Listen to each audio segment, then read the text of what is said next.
돈이 인생의 전부는 아니지만 네. 돈 때문에 힘든 상황은 안 만드셨으면 좋겠어요. 네, 그래서 우리가 투자를 하는 거고 이런 경제 채널을 보는 건데 같이 가는 친구다라고 생각하시면서 언제든지 이 친구는 내 편이 될 수 있다고 생각하셨으면 좋겠습니다.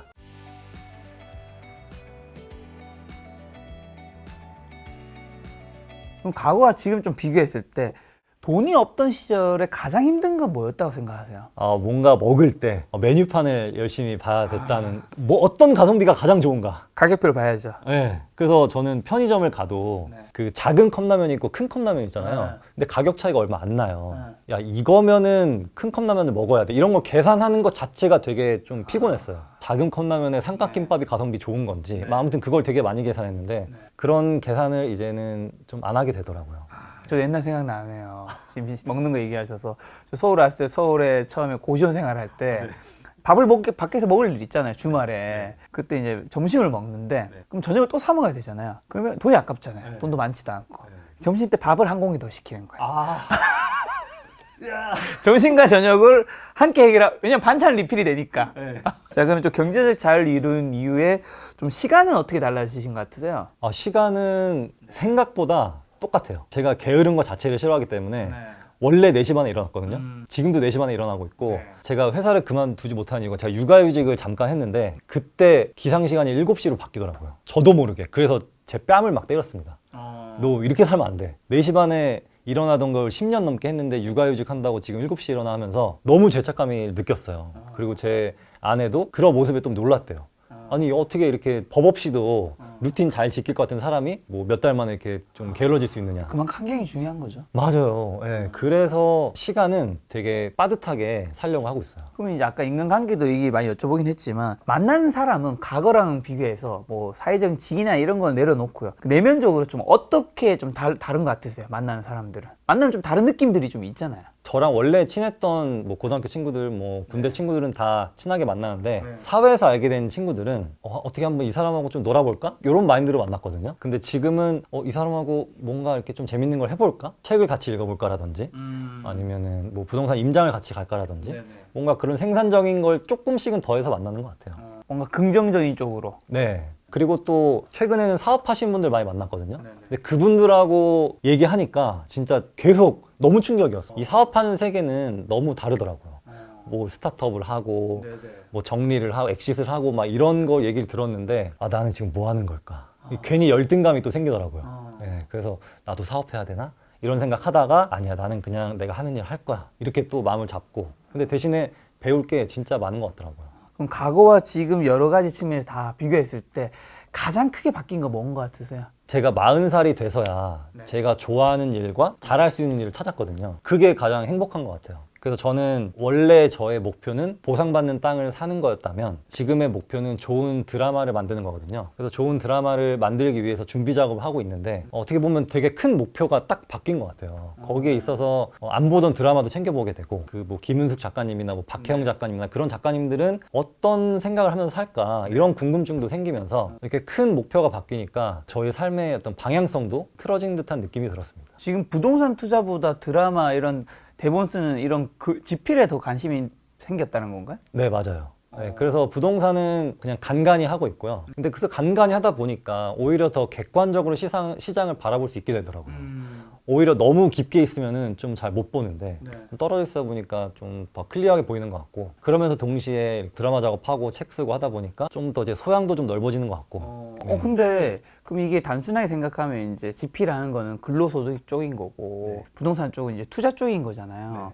아무래도 또 투자 잘 하시는 분이니까 투자 쪽이 내가 시간 대비 또 돈을 많이 버실 것 같은데 왜 이 지피라고 대본 쓰는 이쪽으로 하세요? 저는 돈을 많이 버는 게 목적은 아니거든요. 제가 첫 책을 쓰고 나서 들었던 말이 뭐냐면 제일 행복했던 게 뭐 난독증 있던 저희 남편이 처음으로 태어나서 책을 완독했어요. 뭐 이런 말 듣고 뭐 저희 아버지가 너무 감동해서 뭐 눈물을 흘리셨어요. 뭐 이런 말 들었을 때 제가 진짜 행복하더라고요. 그래서 저는 제 행복을 찾기 위해서, 더 행복함을 찾기 위해서 뭔가 컨텐츠를 제작해서 많은 분들한테 영향력을 끼치는 게 저의 어떻게 보면 소명이라는 느낌이 좀 들었어요.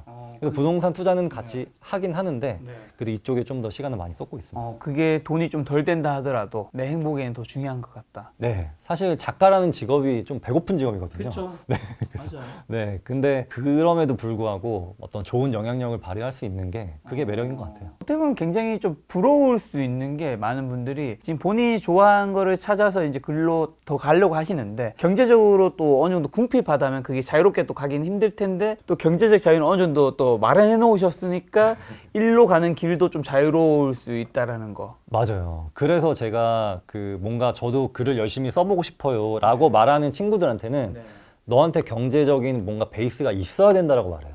네, 그냥 쓰면 넌 배고파진다라고요. 팩트 폭격이긴 한데 뭔가 내가 어느 정도의 자산 소득이 있는 상태에서 이런 취미를 진짜 직업으로 발전시키는 게 정말 좀 안전한 길인 것 같습니다. 그럼 일반 사람들이 부자가 되고 싶으면 진짜 딱 뭐 바꿔야 된다고 생각하세요? 굉장히 주변에 많은 분들 보셨을 텐데 상담도 받으시거나 뭐 강연한 적도 있을 거고요. 그때 네 분이 나오셔서 말씀하셨는데 어떤 분이 마음가짐을 바꿔야 된다고 했잖아요. 네, 근데 그 마음가짐이란 게 되게 바뀌기가 어려워요. 아, 어렵죠. 네, 진짜 나는 여태까지 이렇게 살아왔는데 이걸 과연 바꿀 수 있을까?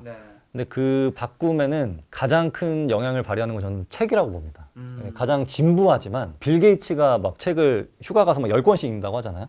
빌 게이츠보다 부자가 아니기 때문에 빌 게이츠보다 책을 더 많이 읽으려고 해요. 이 영상을 보고 계시는 분들도 빌 게이츠보다 부자가 아니라면 책을 많이 읽으셨으면 좋겠습니다.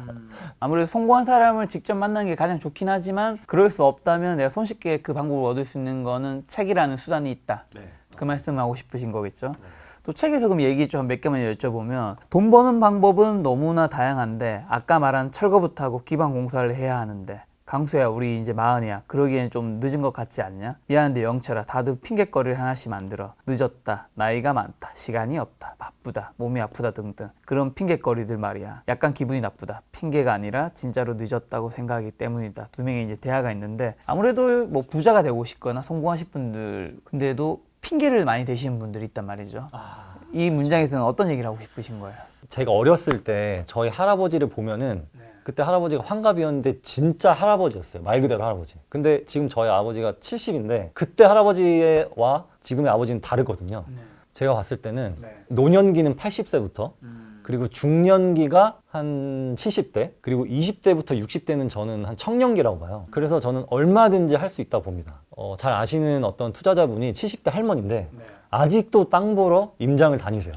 양산 쓰고 되게 좋은 옷 입고 양산 쓰고 다니시는데 많은 사람들은 아니 어르신 왜 이렇게 열심히 지금 즐기시고 살지 있는 돈 다 쓰시지 하는데 그분은 나는 이게 제일 재밌대요. 계속 돈 버는 게 재밌고 그리고 내가 진짜 죽을 때는 좋은 곳에 쓰고 싶다 뭐 그렇게 말씀하시더라고요. 근데 그 할머니를 보고 되게 많은 걸 느꼈던 것 같아요. 우리 월급 벌어서 집 어떻게 사 이런 말 되게 많이 하잖아요. 근데 사실 할 수 있거든요. 전세 레버리지라는 것도 있고 대출도 있고 그리고 좀 종잣돈 모아서 처음에는 좀 저렴한 아파트 샀다가 조금씩 불려가는 것도 있고 여러 가지 방법이 있기 때문에 나는 월급쟁이 때문에 아무것도 못해 라고 하는 거는 저는 약간 핑계라고 본다는 거죠. 근데 충분히 누구나 다 할 수 있다고 봅니다. 핑계 대지만 일단 하는 게 중요하다.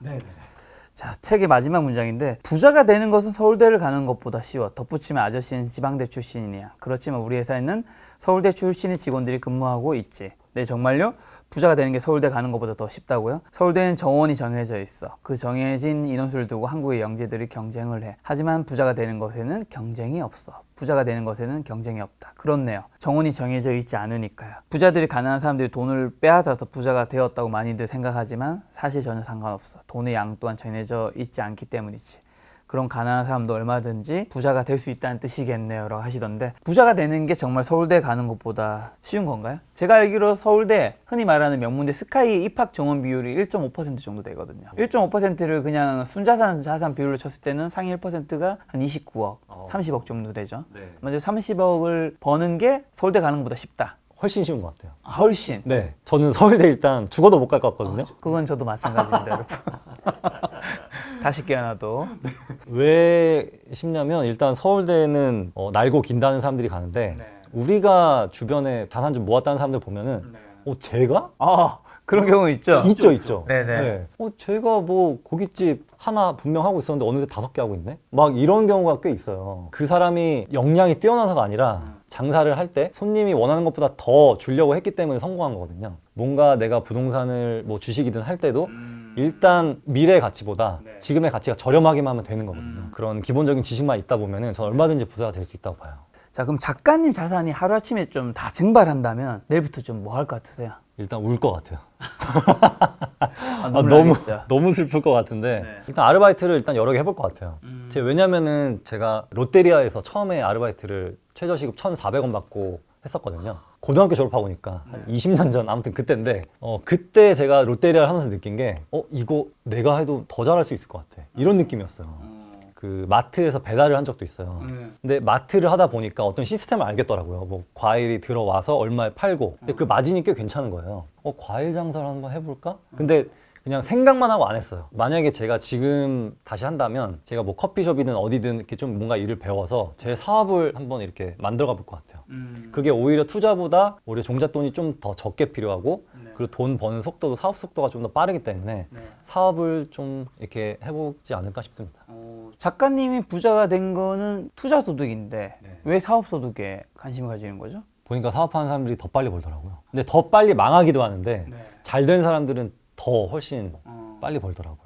네, 그래서 사업이라는 것도 좀 궁금하기도 하고 저랑 같이 일하는 종업원이 있는 것도 좀 궁금하기도 하고 네, 제가 그 사람들을 이렇게 뭔가 같이 성장해 간다는 느낌? 네, 그런 것도 한번 느껴보고 싶고. 사업하는 분들이 왜 투자 소득보다 더 빨리 번다 생각하세요? 실제로 진짜 큰 부자들은 사업 소득이잖아요, 대부분. 맞아요. 그래서 어디 회장님들 보면 다 사업이잖아요. 그렇죠. 네, 사업이란 것은 좀 흐름이 없다고 생각해요. 부동산은 이런 흐름이 있는데 사업은 그런 흐름을 다 뚫고 올라갈 수 있는 힘이 있다고 생각해요. 네, 그리고 또 자신의 가치를 좀 더 이렇게 높일 수 있고 뭔가 많은 사람들한테 더 이로움을 줄 수 있고 이런 게 있는 것 같아서 사업을 한번 해보고 싶습니다. 자, 그러면 많은 사람들이 불행의 이유를 돈에서 찾는데 경제적 자유를 얻고 난 다음에 가장 힘든 거는 좀 뭐고 언제 좀 가장 불행하고 행복하다 느끼세요? 가장 행복한 순간은 돈 걱정을 안 해도 되는 순간인 것 같아요. 네, 그리고 또 회사에서 혹시나 저보고 이제 꺼져라 라고 해도 그냥 네 알겠습니다 하고 그냥 아쉬움 없이 나올 수 있는 그런 느낌? 네, 그게 가장 행복한 것 같고요. 뭐 돈이 있다고 해서 뭐 막 제가 사고 그런 거 아니거든요. 돈이 있다고 해서 불행한 순간 없었던 것 같아요. 오히려 긍정적인 면이 더 많았던 것 같습니다. 주변에 봤을 때 부자들은 좀 다 행복한가요? 그 다음에 또 행복하지 않은 부자도 분명히 있잖아요. 그 이유는 좀 뭐라 보세요? 그것도 약간 남과의 비교 같은데 항상 더 부자가 있잖아요. 있죠. 네, 그래서 그거를 만회하기 위해서 엄청 자신을 이렇게 포장하는 포장하죠. 거예요. 네, 그래서 뭐 있지도 않은 자산이라든지 잘 보이기 위해서 진짜 값비싼 시계라든지 막 그런 비싼 레스토랑 가서 인스타그램에 업로드한다든지 막 그런 패턴들이 제가 봤을 때는 오히려 불쌍해 보이더라고요. 분명히 돈이 많은 건 알겠는데 계속 부족한 거를 메꾸기 위해서 살아가는 거는 좀 불쌍했어요. 저는 좀 그런 거 느꼈는데 예를 들면 이제 부자인데도 좀 행복하려면 말씀하신 비교 안 하는 것도 좀 있는 것 같고 왜냐면 더 큰 부자는 늘 있으니까. 두 번째는 뭐 사랑하는 거라 해야 될까 아니면 안정된 가족이 이제 그 관계들이 원만하고 서로 좋았을 때 그리고 더 나아가서 뭐 거기에 건강이라든가 그 다음에 본인만의 돈만 많은 게 아니라 일이 있는 분들. 그래서 제가 가족 문제도 되게 많이 봤거든요. 토지를 사거나 그럴 때 여러 경우가 되게 집안 싸움 때문에 이 땅을 파시는 거예요.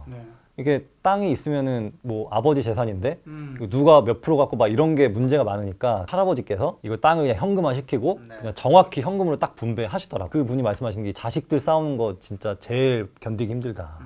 근데 그 자식들도 부자거든요. 근데 그 땅을 갖기 위해서 막 싸우는 거예요. 이 할아버지 참 불쌍하시다. 이 자녀도 불쌍하지만 이렇게 좋은 아버지를 두고 저렇게 자녀들이 싸우다니. 네, 그런 가정은 좀 보기 안 좋았습니다. 이게 부자가 되기 위해서는 사실은 내가 다 잘 하면서 다 원만하게 하면서 부자가 될 수는 없잖아요. 맞아요. 워라밸이라는 게 어느 정도 없는 부분이 있잖아요. 근데 부자가 되었을 때 행복하려면 다 약간 밸런스가 있어야 된다라는 생각이 좀 들어요. 뭔가 건강도, 내 친구 관계도, 내 가족도, 돈도. 근데 부자가 되기 위해서는 어느 하나를 좀 버려야 되는데 되고 나서는 이게 하나가 무너지면 완전한 행복을 이루기는 힘든 것 같은 느낌. 근데 저 같은 경우는 지금 워라밸은 없는 것 같아요. 워라밸은 취직 한순간부터 없어진 것 같아요. 회사 일이 힘들어서가 아니라 뭔가를 계속 하려고 하거든요. 지금도 되게 새벽에 일어나서 글 쓰고 안 보던 드라마 이렇게 대본이랑 같이 비교해 보면서 보고 막 그런 작업을 하고 있는데 그런 측면에서는 아직은 저는 워라밸은 없는 것 같아요.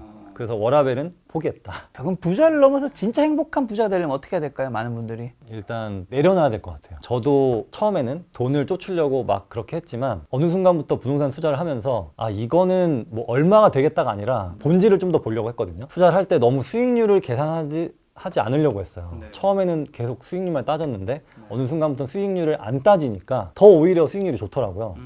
그래서 이 자산 가치의 본질을 보려고 하고 부동산 같은 경우는 입지 가치를 보려고 하고 단순히 호재가 있어서 여기를 사는 게 아니라 여기가 원래 좋은 곳인가 여긴 더 좋아질 거야 이런 식으로 접근을 했던 것 같아요. 주식이든 부동산이든 너무 숫자에 연연하지 말고 그 뭔가 가치 투자라고 하잖아요. 그런 가치 투자를 하는 게 좀 더 장기적으로 봤을 때는 좋을 것 같습니다. 근데 지금 같은 부동산 좀 하락 시기에 작가님은 괜찮으신지랑 그다음에 작가님은 뭐 어떻게 포트폴리오 대비하고 계세요? 저는 1주택자거든요. 근데 저희 집값은 안 떨어졌어요. 안 떨어진 곳이 몇 군데 있어요. 근데 그 중에 제가 한 군데 살고 있고 그리고 저는 대부분 토지인데 토지는 거의 가격이 안 떨어져요. 오히려 토지 가격은 올라가고 있습니다. 그 이유가 뭐냐면 새벽 배송 이런 거 되게 유행이잖아요. 그러다 보니까 막 그런 뭐 신세계나 마켓컬리나 뭐 아무튼 그런 홈플러스나 그런 대형 기업에서 물류 창고를 확보하려고 엄청 지금 노력을 하고 있어요. 그래서 경기도의 빈 땅들 막 다 사들이려고 지금 막 하고 있거든요. 그렇기 때문에 저는 오히려 땅을 팔으라는 제안을 받고 있지 어떻게든 좀 팔려고 노력하고 있거나 그러진 않습니다. 자, 그러면 좀 더 빨리 부자가 되고 싶은 20대, 30대 청년분들한테 하고 싶은 말이랑 그리고 좀 경제를 잘 얻고 나니 자본주의에서 돈이란 뭐라고 생각하세요? 일단 빨리 되는 부자는 저는 없다고 봐요. 10년은 뭔가 꾸준히 해야 어떤 결실이 나온다고 보거든요. 그래서 뭐 조급해하지 않아도 되고 저는 40대도 조급해하지 않아도 된다고 봐요. 네, 그래서 지금 주식 투자를 하고 계시거나 부동산에 관심을 뭐 새로 가지시거나 하시는 분들은 계속 그 길만 가시면 됩니다. 이 책을 쓰게 된 것도 사실 10년 동안 일기를 썼고 10년 동안 블로그를 썼고 그 과정 속에서 책이라는 결과물이 나왔던 거지 바로 뚝딱 나온 건 아니거든요. 꾸준히 오래 간다면은 그 결과는 좋을 거라고 봐요. 돈이 인생의 전부는 아니지만 돈 때문에 힘들어진다면 그때는 인생의 전부가 되거든요. 네, 그래서 돈 때문에 힘든 상황은 안 만드셨으면 좋겠어요. 네, 그래서 우리가 투자를 하는 거고 이런 경제 채널을 보는 건데 우리 스포츠 할 때 같은 팀메이트 있잖아요. 그렇게 팀메이트로 하고 생각하면서 뭔가 같이 가는 친구다. 어떤 목표 지점이 아니라 같이 가는 친구다라고 생각하시면서 나랑 항상 같이 있고 언제든지 이 친구는 내 편이 될 수 있다고 생각하셨으면 좋겠습니다.